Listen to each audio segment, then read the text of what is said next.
पार समुद्र मध्य समज्जितो में शरणं किमस्ति। गुरुर्कृपालो कृपया देवा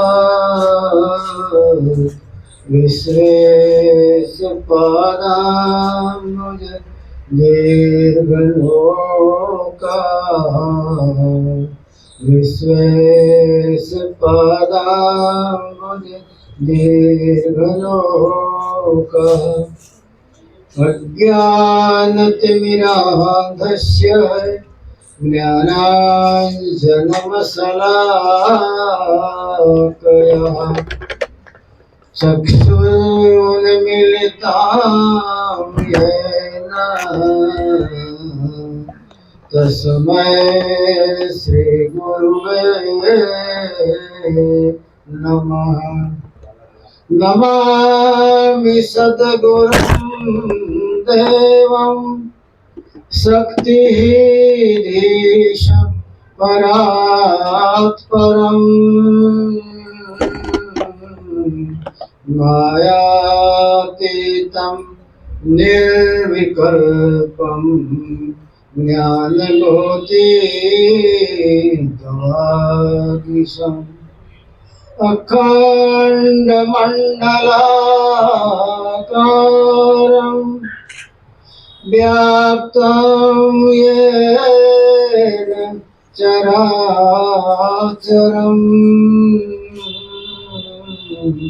तत्पदं दर्शितं येन तस्मै श्री गुरुवे नमः।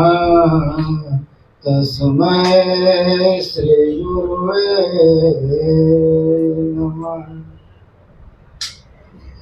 तीन लोक से जुदा है उन संतन की चाल, उन संतन की चाल कर्म से रहते न्यारे, उन संतन की चाल कर्म से रहते न्यारे।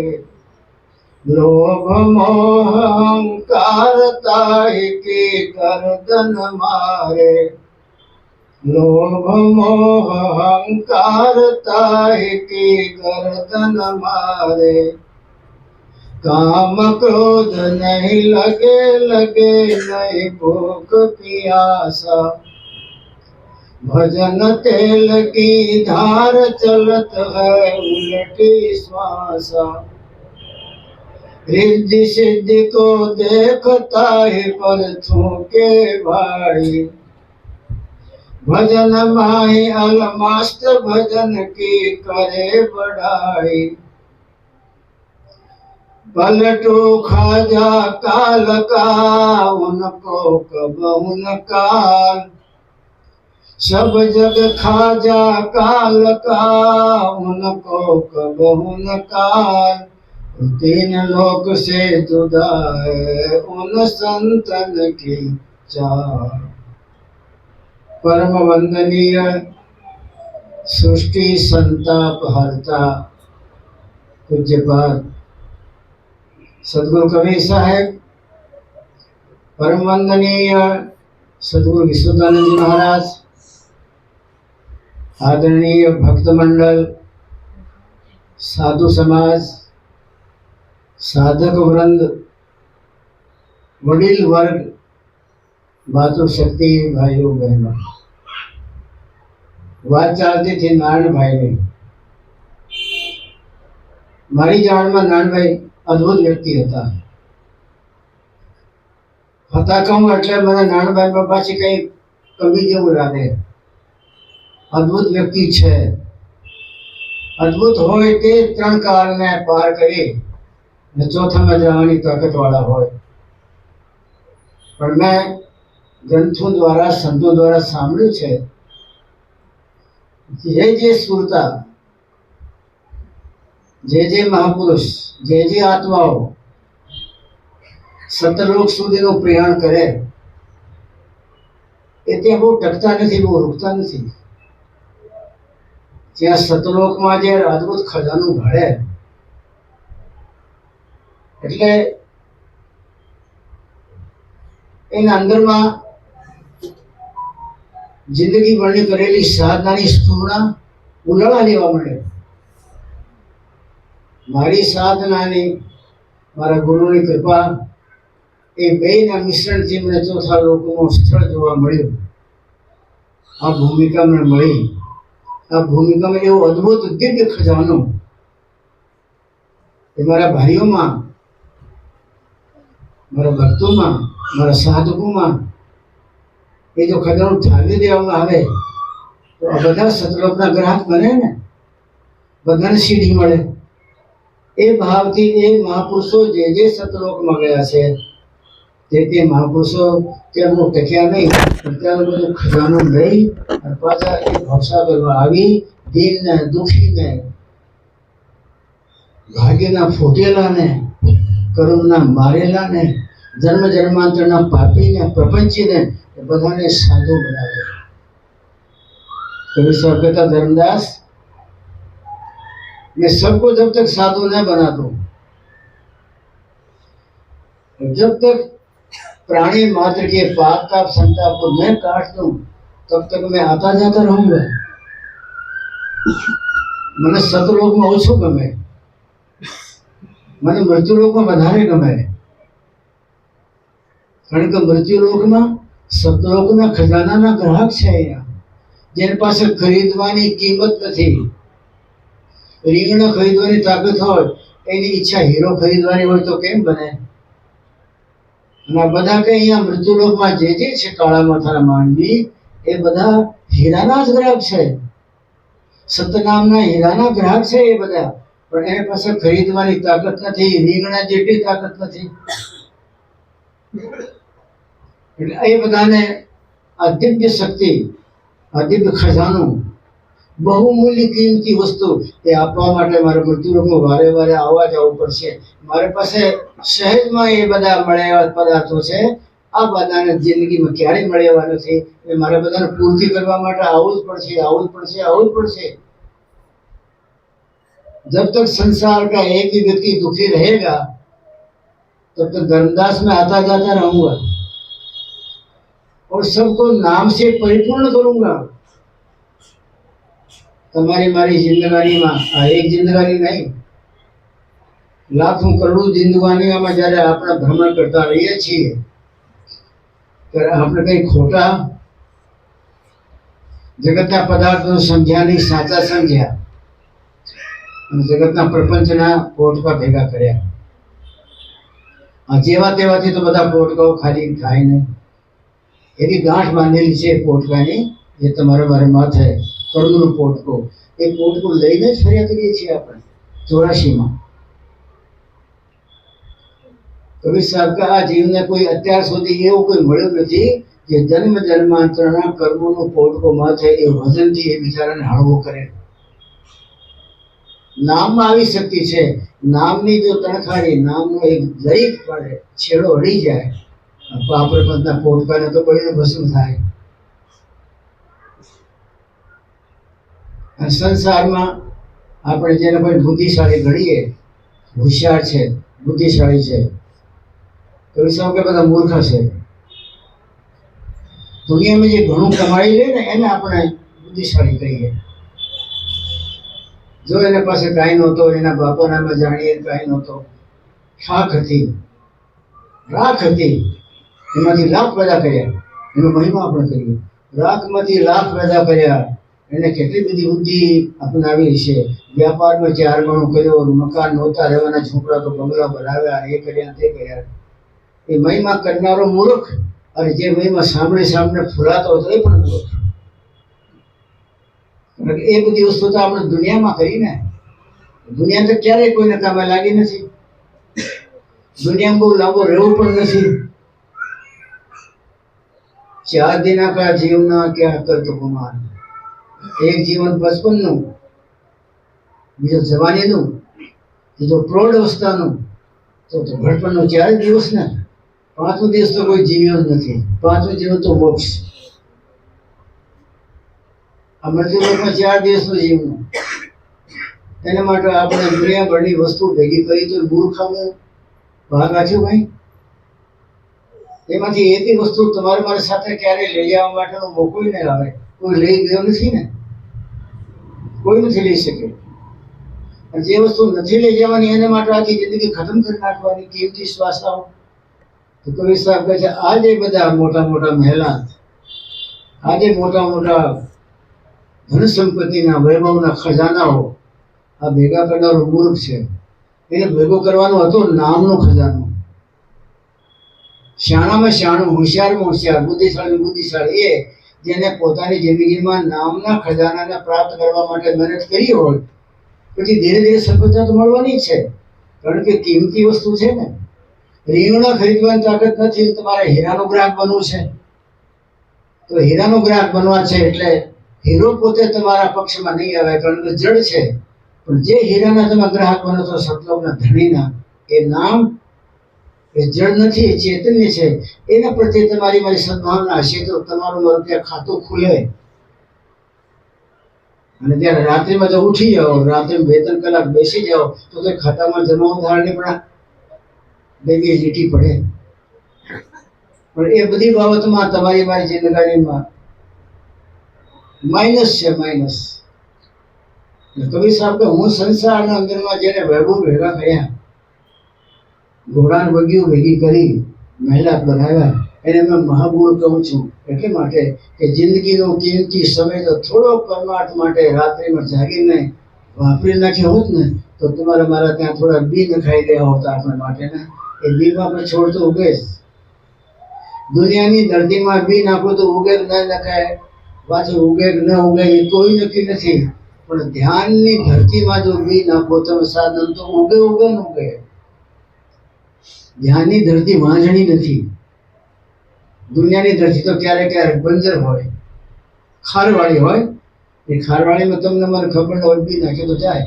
પણ ધ્યાનની ધરતી ખારવાળી નથી. ધ્યાનની ધરતી બંજર ભૂમિ નથી. ધ્યાનની ધરતીના અંદરમાં ભક્તિનું બી જે કોઈ નાખવા આવે, નાખતા ફાવે નહીં. તમને નાખતા આવડે તો જેને નાખ્યું હોય એને મળો. તમારે ધ્યાનની ધરતીમાં ભક્તિનું બી વાવવું છે. એમાં છોડવો થાય અને છોડવો લાંબો વધતો વધતો એટલો થાય કે એનો છેલ્લો છેડો સતલોક સુધી જાય. બીજી સાધનાઓ જે છે યોગની, યજ્ઞની, જપની, તપની, સ્વાધ્યાયની, મનનની, પઠનની, પાઠનની, એ બધી યોગ્ય ક્રિયાઓ એનો છેડો લાંબો ઊંચો નથી બહુ. ભક્તિના છેડા ઊંચા છે. ભક્તિ એનું નામ જેમાં તમારા મારા અંદરમાં જઈ પણ અહમ ન હોય. કોઈ ધૂતીથી અહંકાર નાખો તો ભગવાન મળવાની જરૂર નથી. અહંકાર વડે ભક્તિ આવી નિશ્ચિત વાત છે. અહંકાર ભક્તિને મેળ નથી. અને આપણી જિંદગીમાં અહમની મુખ્ય ભૂમિકા છે. આ કામ તો મેં કરી નાખ્યો તો મેં કર્યો તો ન થાય. ઓલાને મેં ટેકો કર્યો, મારા ટેકાથી ભાઈ આટલો વધી ગયો, આજ મને યાદ નથી કરતો. આ મેં કરી નાખ્યો, એ તે કરી નાખ્યો. કવિ સાહેબ કહે છે સંસારમાં તમારો કોઈ શત્રુ હોય ભક્તિનો મોટો મોટો તો એ તો અહમ અને બીજો મોહ. મોહ અને અહમ બે એવી શબ્દ એવી તત્વની વાતો છે જેને નિયત તત્વ ન કહી શકાય. તમારા મારા દુશ્મન છે. સપનામાં જો તમને અહમ આવે છે તો એ ભક્તિમાં કલમ છે. સપનામાં તમને અગર કોઈને પ્રત્યે મોહ મમતા છે તો ભક્તિના અંદરનો કલમ છે. મોહ અને અહમ દંભ જેને કહેવાય એ બે મોટા શત્રુ છે મૃત્યુલોકમાં ભગતના, જે ભક્તિ કરતો હોય એના. કોઈ પણ યુક્તિથી તમને જો આવડી જાય, કોઈ યુક્તિ જેનાથી તમારો દંભ ઓછો થઈ જાય, અહમથી નિવૃત્તિ મળી જાય અને કોઈના પ્રત્યે મોહ ન જાગે તો આ જગતમાં ડંકો વાગતા કોઈ વાર ન લાગે. જે ડંકો વાગે આકાશમાં. પણ જાણી જોઈને માણસ પોતાની જાતને મોહમાં ફસાવે. જાણી જોઈને જાણે છે તોય. તુલસીદાસ મારા સૌથી પહેલા રાવણમાં લખ્યું મોહ સકલ વ્યાધિન કર મૂલા બધી વ્યાધિઓનો બધા દુઃખોનો મૂળ કોઈ હોય તો મૂળ છે. અહીં તે ઉપજ થાય બહુ સૂળ મોટા મોટા કોઈ નીકળતા હોય ને તો મોહના ઝાડવામાંથી નીકળે. મોહના ઝાડવામાંથી સૂળ નીકળે. સૂળ એ સૂળ સીધો તમારા મારા આત્માના કાળજામાંથી આર નીકળે. તમારા મારા કાળજાને જો કોઈ કંપાવનારો હોય તો સૂળ છે, એ સૂળ છે મોહ. મોહ નથી છૂટતો, બધી વસ્તુ છૂટી જાય. ઘણા માણસોને ઘરમાં આટલું બધું કંકાસ થઈ ગયો હોય તો મેં ઘણાને જોયા પતિને છોડીને ભાગી ગયા. પણ શરીર પર તો મોહ રહ્યો ને, શરીરને છોડીને ક્યાં ભાગી જશો? તમારા શરીરને પ્રત્યે અનુકૂળતા વાળા ન રહે એટલે ભાગી ગયા. મોહ એક ઠેકાણ હતો પેલા પત્નીમાં, પછી પુત્રમાં, કુટુંબ પરિવારમાં, આમાંથી ઉઠ્યો પછી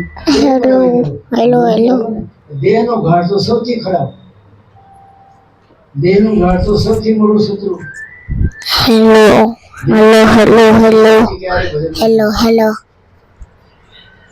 કબીર સાહેબની સાધનામાં સૌથી મોટી વાત એ છે કે તમે નામને પકડો તો નામને પકડનારો માણસ હશે, એના નામ પર જ્યારે પ્રીતિ જાગશે તો દેહનો મોહ છૂટશે. બાકી દુનિયાની કોઈ પણ વસ્તુ તમારા દેહ પરથી તમને મોહ છોડાવે એ કોઈ વસ્તુ છે જ નહીં. નામ છોડાવે. સતનામનો આધાર તમે લઈ લેવો. સતનામની સાધનાની યુક્તિ જાણી જાઓ. સતનામના તાળાને ઉઘાડવા માટે ચાવી ત્યાંથી પ્રાપ્ત થઈ જાય. હેલો, કેમ છો? આ દેહના ઘાટ ઉપરથી જ્યાં સુધી દેહના ઘાટ ઉપર છે ને એ ક્યારે થઈ ન થાય. કોઈ પણ કોશિશ, કોઈ પણ સાધના, કોઈ પણ હોશિયારી એવી હોવી જોઈએ કે મારી સુતા દેહના ઘાટને છોડે. કારણ કે સત્યનો ઘાટ તો સતલોકમાં છે ને, સત્ય ત્યાં છે. એ ઘાટના આપણે પ્રાણી, એ ઘાટના ચકલા, એ ઘાટના આપણે પક્ષીઓ, અને આપણે દેહના ઘાટ પર અહીંયા બેઠેલા. એટલો બધો ગાળો એ ક્યારે પૂરો થાય? દેહના ઘાટને છોડવાની યુક્તિ સત્સંગમાં છે. સત્સંગ કરતા કરતા તમને તમારા દેહની અંદરની બધી રચના, અંદરના તંતુઓ, અંદરની રચનાના અધિપતિઓ, દેવતાઓ, આ બધાના લક્ષણો, આ બધાની ઉંમર, એ બધી જ્યારે બરાબર ધીરે ધીરે ખબર પડે ત્યારે દેહ પરથી મોહ છૂટે. એટલે આ તો ખરાબમાં ખરાબ. દેહના ઘાટથી સુરતા જ્યારે પોતાની જાતને ઉપર ઉઠાવે, સૌથી પહેલો મોટો બંધન દેહને સુરતાનું. રાધા સ્વામી સાહેબ લખે છે એની વાણીમાં, બંધે તુમ મોટે બંધન આય.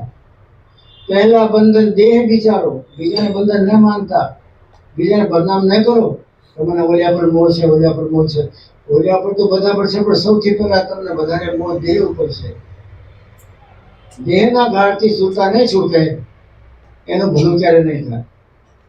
દેહના ઘાટથી સુરતા છૂટે એટલે માટે સત્સંગ.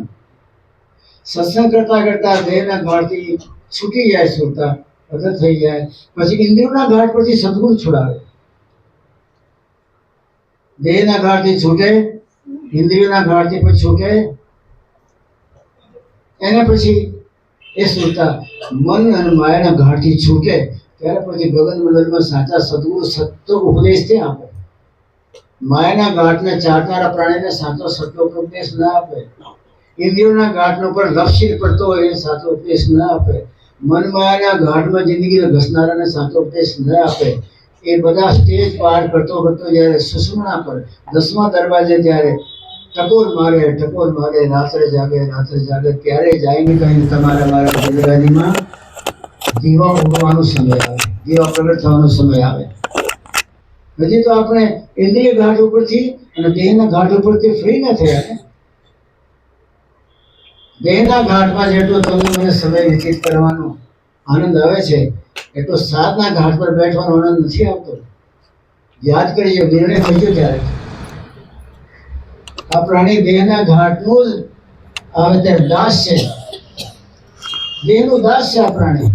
એ દેહનો દાસ હોય એને કોઈ દિવસ ભલો ન થાય. સદગુણનો દાસ થાય ત્યારે ભલો થાય. અને આપણે આખી જિંદગીમાં જન્મ્યા ત્યારથી લઈને મરીએ ત્યાં સુધી દેહના દાસ બનીને અને દેહ સાથે જે સંબંધો છે એ બધાના દાસ બનીને અને આપણે ચેતનનો સત્યાનાશ ચેતનને વેરી દઈએ છીએ અહીંયા. ચેતનને બધાના અંદરમાં આપણે ભાગલા પાડી પાડીને આપી દઈએ મામીમાં માસીમાં કાકી કાકામાં. એ બધા દેહાધ્યાસના કારણે દેહમાં અધ્યાસ છે, દેહમાં મમતા છે.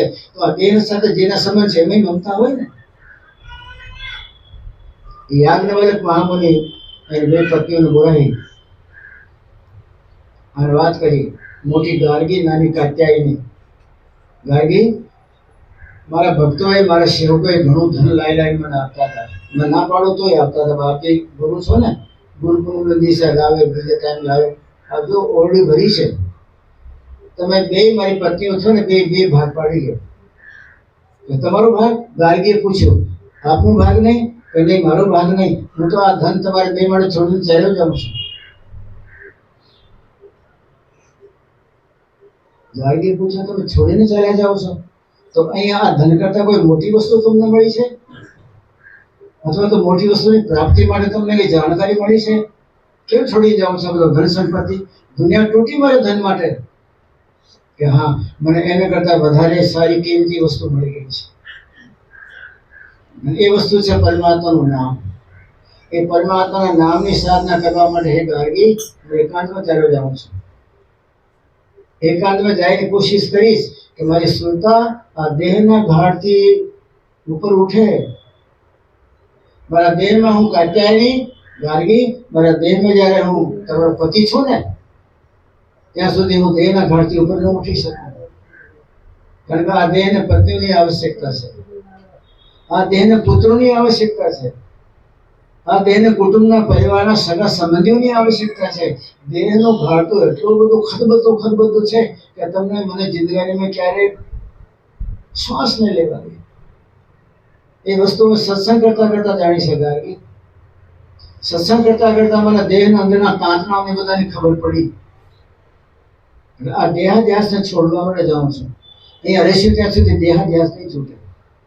સાધના કરનારાને સૌથી પહેલા સુરતાને આ દેહના ઘાટથી અધર કરવી પડે.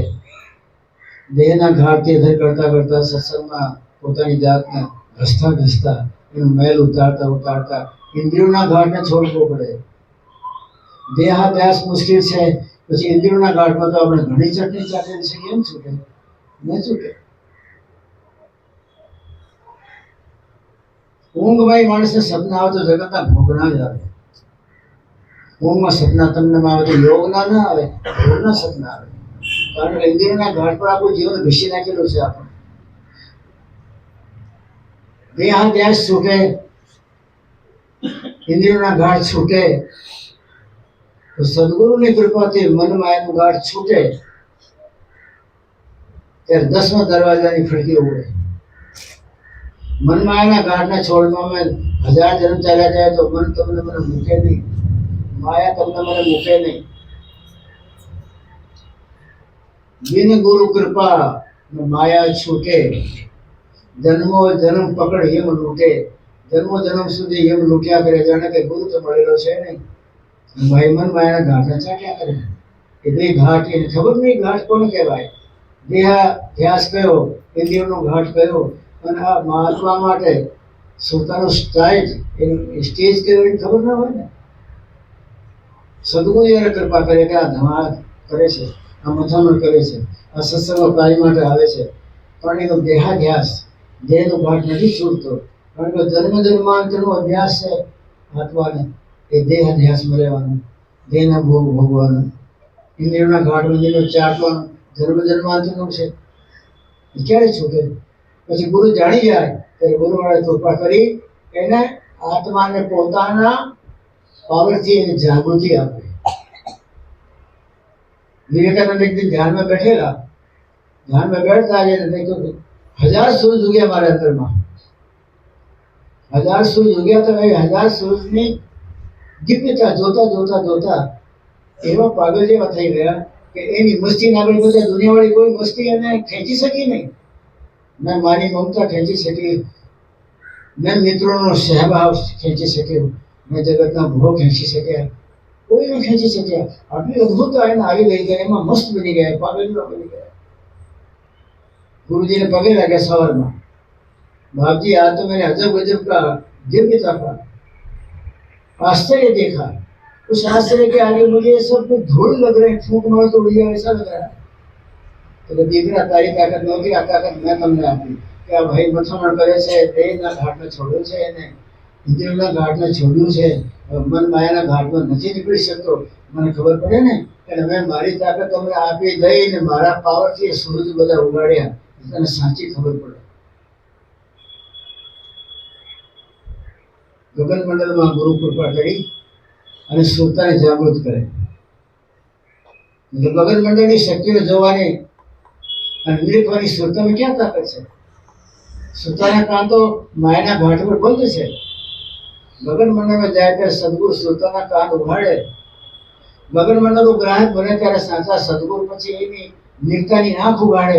નિરતાની આંખથી ગગન મંડળના ચેતનને નિહાળવાનું હોય. આ આપણા એ બધા આંખના ડોળાઓ નહીં નાખ્યા, એ ન નિહાળી શકે. गुरु नानक के मेरे गुरु ने मुझे गगन की आंख दिया. मैंने गगन मंडल में हमारा गुरु મને સાચી આંખ આપી. એ સાચી આંખથી ગગન મંડળના નજારા જોવા માટે આંખ મને મારા ગુરુએ આપી. મારા ગુરુ મને સાચા કાન આપ્યા, સુરતાના કાન. સુરતા સાંભળે ને નાદ. જ્યાં સુધી કૃપા ગુરુની ન હોય ત્યાં સુધી ને તો સુરતામાં નાદ સાંભળવાની કળા આવડે, ને નેતાની કળા આવડે. નેતા સુરતા બે સુસુપ્ત રહે. એને ગગન મંડળમાં ગુરુએ પોતાનો સાચો ઉપદેશ આપી, સાચો ભક્ત ત્યાં બનાવી અને ગગન મંડળને નિહાળવાની બધી તાકાત આપે. પણ સત્સંગમાં પડ્યો કાંઈ માટે રડતો હોય, સત્સંગમાં પડ્યો પશ્ચાતાપ કરતો હોય, મારું કાંઈ થયો નહીં, મારું કાંઈ થયો નહીં, એ લિસ્ટમાં હોય ગુરુના લિસ્ટમાં. પહેલા તો સત્સંગ કરી કરીને દેહના ઘાટને બદલવા માટે મથામણ કરવી. આખા જગતના સાથે દેહને ઘણું ઘસ્યો. હવે જેટલો રહ્યો છે ને એને બચાવી નાખશો તો કોઈ વાંધો નહીં આવે. ગુરુની કૃપા થશે તો આ છોડ લાંબો છેડો કાઢતો કાઢતો સત્વ સુધી જશે. પણ હવે આરામ છે તો મારા દેહને આ જગતને સાથે બાંધું તો આ મારા સુલતાને કોઈ દિવસ હવે હું માયાના ઘાટ ઉપર, મનના ઘાટ ઉપર, દેહના ઘાટ ઉપર અને ઇન્દ્રિયના ઘાટ ઉપર હવે એને રગડવું નહીં, એને ખોટા ઘસવું નહીં. સત્સંગ તમને મને જાગૃતિ આપે. સત્સંગની પરિભાષા ઘણા લોકોએ કરી. સત્સંગ એટલે જે ઠેકાણે તમારી ત્રણ ગાંઠ ઉગડી જાય, જળની, ચેતનની અને અદ્ભુતતાની. મોટી ગાંઠ તો બે છે, જળ ચેતન. આપણે જળના સાથે એટલા બધા બધાઈ રહ્યા છે તો ચેતન મોટા ઘરના નવીરા, પણ જળના સાથે એ ઘાટ ઉપર આપણે વધારે પડતા આપણી જાતને ઘસી એટલા બધાઈ ગયા કે બ્રહ્માનું પાપ આવ્યું તો જળ ચેતનની તમારી મારી ગાંઠ નાભીમાંથી કોઈ છોડાવી શકે જ નહીં. તુલસીદાસજી મહારાજ કહે છે જળ ચેતનની આવી ગાંઠ પડેલી છે, મને દેખાય છે કે એ છૂટે નહીં. શાસ્ત્રો ઘણી યુક્તિ બતાડી, તીર્થની, વ્રતની, હવનની, યજ્ઞની, જપની, તપની, સ્વાધ્યાયની, પણ એ કોઈ જળ ચેતનની ગાંઠ ખોલવાની તાકાત કોઈમાં નથી. જળ ચેતનની ગ્રંથિ પડી ગઈ, ગાંઠ પડી ગઈ, છૂટે નાય બહુત કઠિનાઈ, તબ તે જીવ ભયો સંસારી. આ તો સદગુરુનું શિષ્ય, સદગુરુનું બંધો, મોટું નાગીરા ઘરનું એ ચેતન છે, પણ જળને સાથે ગાંઠ બંધાઈ એટલે પછી છૂટે નહીં. જળ ચેતનની ગાંઠ પડી ગઈ, છૂટે નહીં બહુ જ કઠિનાઈ, તબ તે જીવ ભયો સંસારી, પછી સંસારી થઈ ગયો. ગગન મંડળનું જીવ, ગગન મંડળનું નમૂનો એ સંસારી બની ગયો. છૂટે ને ગ્રંથ ને હોય સુખારી, અને જળ ચેતનની ગાંઠ ન છૂટે ત્યાં સુધી એ સુખી ન થાય. જળ છૂટે તો સુખી થાય ને. જળને સાથનો સંબંધ જુદો પડી જાય તો જ આ ચેતન અધર્મ ચડે. અધર્મ ચડ્યા પછી ગગન મંડળમાં આવે તો ગુરુની આંખી ઉઘાડે, એના કાની ઉઘાડે અને એનો સાચો ચોખ્ખો ત્યાં કરે. આ તો આપણે ચોખ્ખા કરીએ છીએ, એ ચોખ્ખા તો જગતની બહારની વસ્તુ લાવવી પડે, પણ તમારા મારા કલ્યાણ માટે સાચો ચોખ્ખો તો સાચા સદગુરુ ગગન મંડળમાં કરે. ગઢ મેરો ગગન, સુરત મેરો ચોખા. કવિ સાહેબ ધનદાસ મારો તો ચોખ્ખો ગગનમાં હોય છે, એ ગગનગઢમાં હું ચોખ્ખા કરું મારા ભક્તોના. અને અહીંયા અમે જે આપણા આરતી પૂજાની વિધિ કરીએ છીએ એમાં શીલ અને સંતોષનું ચોખ્ખું ત્યાં પાથરું છું.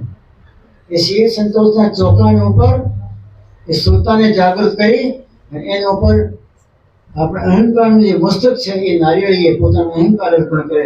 એ ત્યાં અહંકાર અર્પણ કરે ગગન મંડળ. અહીંયા તમે 55 વાર મેં પણ 56 વાર નારિયેળ ચડાયા પણ અહંકાર ગયો કે ગઢ મેરો ગગન સુરત મેરો ચોકા ચેતન ચવર ઢુળાવે હો ઇંગલા પિંગલા સુખ મન નાડી બેઠા બીન બજાવે હો. એ વાજિંત્રવાળા ભાઈ બેઠા હોય એ ગગન મંડળમાં કે છે ઇંગલા પિંગલા સુષ્મ નાડીઓ હોય એ બીન વગાડતી હોય, ચેતન મને ચવર ઢોળતા હોય. કવિ સાહેબ કે હું ત્યાં ચોખ્ખું લઈને બેઠો હું ભગનગઢ થતો હોય અને એ ચોખાના અંદરમાં એ જીવ જ્યારે પોતાનો અહંકાર અર્પણ કરી દેતા હોય ત્યારે સદગુરુ પછી એની ચેતનમાંથી ભરપૂર ભરી દેતા હોય, ઝરણું ફૂટી જાય. પિંગલા પિંગલા સુખમાં નાળી બેઠી બેન બજાવે હો ગઢ મેરો ગગન સુરત મેરો ચોખા. સત્સંગમાં જળ ચેતનની ગાંઠ ઉડે. સત્સંગમાં સાચા સદગુરુ તમારા મારા ભરમ અને ભેદ એનો સત્યાનાશ કરે એટલે જાગૃતિ આવે. જ્યાં સુધી ભરમ છે ને ભેદ છે ત્યાં સુધી જાગૃતિ નહીં આવે. વાંચવાથી, સાંભળવાથી, કોઈના ભણાવવાથી, પ્રક્રિયાઓથી કોઈ દિવસ તમારા મારામાં સાવચેતી નહીં આવે. ભ્રમ ભાંગે નહીં. આખા જગતને ખાઈ ગયો ભ્રમ, તમને મને શું એ છોડે? એ ભ્રમ ભૂત સકળ જ ખાયા. કવિ સાહેબ બીજે વાંચ્યું ક્યારે? રમદાસ બ્રહ્મનું ભૂત આખા જગતને ખાઈ ગયો અને જે બ્રહ્મમાં પડ્યો એની જિંદગીનો સત્યાનાશ થઈ ગયો. જેને જેને પાયા તેને જહડાયા, જેને જેને બ્રહ્મનો સ્વીકાર કર્યો બ્રહ્મમાં પડ્યું એ જહડાયા એટલે 84 ગયો. એ બ્રહ્મનું સગંધ ખાયા. ક્યાં કહું ત્રિદેવકી ગાથા? મેં તમારી વાત ન કરું. ત્રિદેવની દશા એ છે કવિ સાહેબ ભગવાન. એ તો એમ કવિ સાહેબ જે જોવે કહે ને ભાઈ સત્સંગની સાથે સંબંધ રાખજો. સત્સંગમાં જતા જતા ક્યારેક તમારી પાસે જળ ચેતનની ગાંઠ છૂટશે. જળની ગાંઠ છૂટી ચેતન તો જંપ લે એવું છે જ વિચારો. એને તો કૂદકું મારવું છે પણ માયાનું જળનું બધું જથ્થો એટલું બધું એને ધપકી ગયો છે કે એ પાછળ ટાંટિયા પકડીને ખેંચે નીચે. સદગુરુ મહારાજના સત્સંગમાં ભ્રમ ભાંગ્યો નહીં અને જળ ચેતનની ગાંઠ ખુલી નહીં. જળ ચેતનની ગાંઠ ખુલી જાય બાકી શાસ્ત્રથી ન ખુલે. વેદ શાસ્ત્ર બહુ કહે ઉપાય. વેદોમાં શાસ્ત્રમાં ઘણા ઉપાય છે એના પણ છૂટે ને ગાંઠ અધિક જાય, વધારે અળુજી જાય. સાચા સદગુરુ જ્યારે મળે તો તમારી પાસે જળ ચેતનની ગાંઠને ગગન મંડળને દરવાજે બેસી જળ ચેતનની ગાંઠ પડે તો જળ નીચે પડી જાય અને ચેતનને ખોળામાં રહે છે. પછી ગગન મંડળનો ચોખ્ખો રચે. એ રચેલા ચોખાના અંદર પછી જીવનો સાચો ભલો એમાંથી પછી કોઈ દિવસ એ તીર છૂટેલો સુરતાનો તીર કોઈ દિવસ પાછું નહીં આવે. તો આગળ જાય. સદગુરુ કબીર સાહેબ તમારી મારી બધાની પાછળ પડેલા છે. તમને મને દેખાય ન દેખાય એનું વચન છે. જ્યાં સુધી જગતનો પ્રાણી સુખી ન થાય, છેલ્લી કક્ષાનું પ્રાણી, આખરી પ્રાણી જ્યાં સુધી સુખી ન થાય ત્યાં સુધી ધર્મદાસ मैं आतो जातो रहीश, एक जगह नहीं रहूं, मैं आता जाता रहूंगा. जब तक संसार का छेला प्राणी दुखी है तब तक मैं संसार में आने जाना चालू रखूंगा. आखा जगत में जયારે સત્ય નામના પૂજારીઓ બની જાય, સત્ય નામના પૂજારીઓ રમતના ઘટતા કિનારા બની જાય, આખા જગતમાં જયારે જાગૃતિ આવી જાય, મનમાં એનો ભાર છૂટી જાય અને પોતાની જાતને જયારે ઉર્ધગમનની ગતિમાં તેજ કરતા હોય ત્યારે मैं जाऊंगा, तब तक नहीं. કબીર સાહેબ જ્યારે અહીંયા ભ્રમણ કરતા હોય જીવનનું ભલા કરવા માટે, નાનભાઈ સતલોકમાં શું ચાટે છે? તો કબીર સાહેબના ગ્રાહક હતા ને એ પણ અહીંયા જ હોય. અહીંયા ન હોય ને અને એનો પ્રભાવ ન હોય ને તો એના પ્રભાવ ન હોય તો એના છોકરાના પ્રભાવમાં પ્રલય નહીં. અહીંયા નાટા મારતા હોય ખેતરોમાં, ઘરમાં સતનામનું રટણ ચાલતો હોય. આ છોકરા એ બધા આગા અલગ અલગ માહિકાણો હતા. આજ મારે કરતા વધારે પડતી એટલી પ્રીતિ છે ત્રણેયમાં કે સાથે ઉઠે ને સાથે બેઠે. એ નાનભાઈની સાધના, કવિ સાહેબના નામનું સ્મરણ, કવિ સાહેબના નામને લઈ અને આપણે જ્યારે એ વાતને માનીએ કે સાચા સદગુરુ, સાચા સંત તમારા મારા ભલા માટે મૃત્યુ લોકમાં વિહરતા હોય, તમારા મારા ભ્રમને ભાંગતા હોય, તમને મને ચેતનના ભૂખતા પાવા માટે આતુર હોય, પણ તમારા મારા મોઢા આગળ હાથ છે તો કેમ થાય? તો આવા સાચા સદગુરુને છોડીને નાનભાઈ જેવા ભક્ત લોકો, ગુરુ નાનક જેવા, ધર્મદાસ સાહેબ જેવા, એ કોઈ સત્સંગમાં નથી. એ કબીર સાહેબનો સાથી ફરતા હોય, એ તો એના દાસ છે ને, એના ગુલામ છે, એ સાથે ફરતા હોય. એ સાથે ફરતા હોય અને સાથે ફરી ફરી ચીને બાપજી એને આપો, બાપજી એને આપો. આ દીન છે, આ હીન છે, આ ગરીબડો છે. આમ દયા કરી કરી બધાને અપનાવે, દયા કરીને બધાને સમૃદ્ધ કરાવે, બધાને પહોળાવે ભક્તિમાં, જ્ઞાનમાં, વૈરાગમાં. તો એ માનવી ત્યાં શું કરે? ત્યાં જ હોય. મેં ઘણી વાર વાત કરું છું. નવરોજી ટાટાના બાપ કહેતા હતા કે છોકરા મારા ગુરુ મને મળ્યા, પરમધામ લઈ ગયા, પણ તમને બધાને દુઃખી જોઈને મારે એક પરમધામમાં લાડવો શું કામ ખાવા પડે? હું લાડવા ખાઉં ને તમને પસરાઈને ખાવા પડે? એટલે હું આટા માર્યા કરું છું તમારી ફેક્ટરીઓમાં, તમારા મિલમાં, તમારા કુટુંબ પરિવારમાં. મારા ગુરુનું આપેલું જે છાંટણું છે એ છાંટ્યા કરું છું કે તમારી બુદ્ધિ શુદ્ધ થાય, શુદ્ધમ બુદ્ધમ નિરંજનમ થાય, નિરંજન થાય. મારે બીજું કાંઈ જોતું નથી. મારે બાકડા જોતા નથી, લાપસી જોતી નથી. મારે તો પરમાત્માના ચેતનના ઘૂંટડા જોતા છે, તે મારા પર વર્ષા કરે છે. પણ તમારું બધાનું ભલું કરવા માટે હું ત્યાં કરું, ત્યાં શું કરું? જ્યાં ઘાસ છે ત્યાં નિરામણ હોય ને. ફ્લેટમાં કોઈ નિરામણ કરતો હશે? ત્યાં તો ફ્લેટ છે, આનંદ મંગલ પ્રતિપાદાય, ત્યાં તો કોઈ ઉપાધિ નથી, ત્યાં હું નથી રહેતી. હું તો તમારા બધાના દીનહીનતાના જીવનના અંદરમાં ફૂલ ખીલે એટલે ફર્યા કરું છું. એ ફર્યા જ કરતા હોય એના આત્માઓ, દિવંગત આત્માઓ જાતા નથી કઈ. એટલે એ ચાલ્યા જાય તો તમારા મારા અંદરમાંથી ભાગી ચાલ્યા જાય. આપણે એમ થઈ જાય કે બહુ કર્યું જવા દો ને ભાઈ. આપણે પીએમ સુનામ મોદી એ કહે છે કે એક પેડ માં કે નામ. તો આ છોકરાઓ આ પકડી ગઈ એક સત્સંગ બાપા કે નામ. કેટલી ઊંચી વાત છે. પણ મને એને એક દિવસ વાત કરી અનિલભાઈ, સાહેબ મેં નક્કી કરેલો કે એક સત્સંગ બાપા કે નામ. પણ મારી આ સત્સંગ જોઈ જોઈને બીજાના બાપા નહીં હોય, બીજાના બાપા એ પરમધામ નહીં ગયા હોય, કબીરપંથી બાપા નહીં રહ્યા હોય, એના નદીઓ કે કોઈ વાત નથી કરતા કે એક સત્સંગ મારી બાપાના નામ, મારી બાપાના નામ. તો સત્સંગના તમારે ત્યારે બધું બગીચા ને ખીલી જાય. પણ આ સદબુદ્ધિ તમને મને ક્યારે આવશે? આવો સાચો વિચાર ક્યારે આવશે? માના નામ ઝાડવો તમે રોપો તો એમાં તો પક્ષીઓ ચકચક કરી કરીને ઉડી જવાના, અને 5-25 વર્ષે ઝાડવો તમારે વાવાઝોડાનું ઉલડી જવાનું. પણ સત્સંગ ક્યારે ઉલડવાનું નહીં. સત્સંગના મૂળિયા પતાળથી નીચે છે. સત્સંગનું ઝાડ સતલોક સુધી સીધો જતો જાય. એ ઝાડવો, ભક્તિનું ઝાડવો, સત્સંગનું ઝાડવો ક્યારેય સુકાય નહીં, ક્યારેય નિષ્ફળ નહીં જાય, ક્યારે એના મૂળિયા ન સુકાય. એ લીલોછમ રહેવાનું, એને છાયામાં જે બેઠે એ લીલોછમ રહેવાનું. એક સત્સંગ બાપાના નામ એટલે હું લિસ્ટ લઈ ફરું કાગળ પણ કોઈ દેખાય નથી. પરમાત્મા કૃપા કરે, તમને મને સત્સંગના પ્રેમી બનાવે. તમારા મારા માતા પિતાએ તમારે મારા પર કેટલો હેત વરસાવી તમને આ લાયક બનાવ્યા. તો શું આપણું કોઈ ફરજ ન થાય કે એને ભક્તિના નામથી, સત્સંગના નામથી એને યાદ કરીએ? શ્રાદ્ધના નામથી કરી તો ગુનાહ મરી ગયા, એના બાપાને શું મળી જાય? પણ સત્સંગના નામથી આપણે એને યાદ કરીએ, સત્સંગમાં એ બધો આનંદ, સત્સંગના એ બધા પ્રવાહ, સત્સંગની બધી ખ્યાતિ ખુમારી એ મહાપુરુષને મળે. એ આપણા જીવન અંદર પાછી આપણને આપવાના છે. બાપનો ધંધો દીકરાઓ નહીં મળે. આપણા જીવનને સત્સંગમય બનાવો.